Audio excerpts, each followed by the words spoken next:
మనం విన్నాము ప్రభువుల ప్రాపకంలో కవులు ఉండేవాళ్ళని. ఇప్పుడు ఈ ప్రభు గారి వల్ల ఈ వేదికపై కవులందరూ మేము రావడం జరిగింది.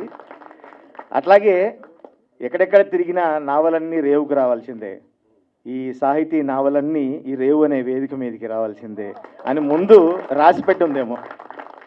అందుకని గురుతుల్యులు పెద్దలు, నా సీనియర్లు, నాకు మార్గం వేసిన పాటల బాట వేసిన వీళ్ళందరితో పాటు వేదిక మీద నేను కూర్చోవడం నా అదృష్టంగా నేను భావిస్తూ, ఈ రేవు చిత్రం నిజంగా చాలా విజువల్స్ కానీ కెమెరా డైరెక్షన్ అన్నీ చాలా అద్భుతంగా ఉన్నాయి.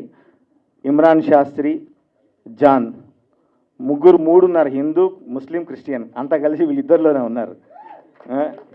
అందుకనే అంత అద్భుతంగా అన్ని వర్గాలకు తగ్గట్టుగా రాశారేమో పాటలు. చూస్తే సాంప్రదాయాన్ని, వాళ్ళ జీవన విధానాన్ని అన్నీ చెప్పే విధంగా సినిమా ఉంది. అద్భుతంగా రాశారు, అద్భుతంగా మ్యూజిక్ ఇచ్చాడు. మా వరంగల్ ఆ పేరు మళ్ళీ నిలబెడతాడని మనస్ఫూర్తిగా కోరుకుంటూ, డైరెక్టర్ గారికి, హరినాథ్ పులి గారికి ప్రత్యేకంగా అభినందనలు తెలియజేసుకుంటూ, ఖచ్చితంగా ఈ సినిమాని ఆదరించాలని అందరినీ మనస్ఫూర్తిగా కోరుకుంటూ, మాకు ఈ వేదిక పైన అవకాశం ఇచ్చినందుకు మరొకసారి ప్రభన్నకి, మిగతా మిత్రులందరికీ ప్రత్యేక ధన్యవాదాలు. Thank you very much.